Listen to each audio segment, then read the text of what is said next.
Туғандар, мына ушундай классты басыңыздарчы.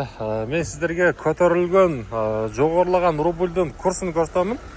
Ассаламу алейкум жамаат, жалпы биздин так маалымат каналыбыздын катталуучулары. Бүгүн буюрса 21 август 2026 жыл, аптанын бүгүн жума күнү. Баарыңыздардын ыйык жумаңыздар маарек болсун. Жума намаздан кийинки валюта курс баалары кандай болду? Бир назар салып чыгайлы. Биринчи мына жерде Капитал банктан баштайм.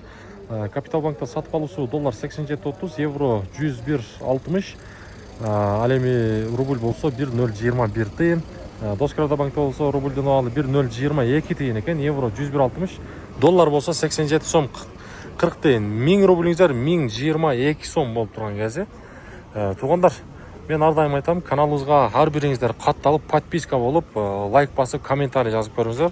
Биз сиздерге ошондо дагы кызматтарыбыз колдоо үчүн жакшы болуп турат. Байчун банкта рубльдун абалы 1.021 тыйын, доллар 87.30, евро болсо 101 сом 70 тыйын.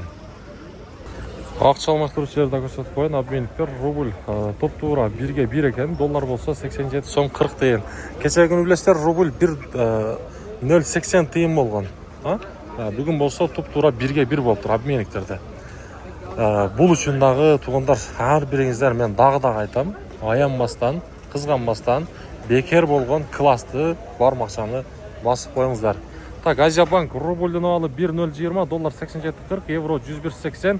Бакай банк рубль 1.020, доллар 87.30, евро 102. Бул жакта евро кымбатыраак экен. Кайсыл жактан көрүп атасыздар, комментарийге жазып коюңуздар. Буюрса биз сиздерге кызматтабыз.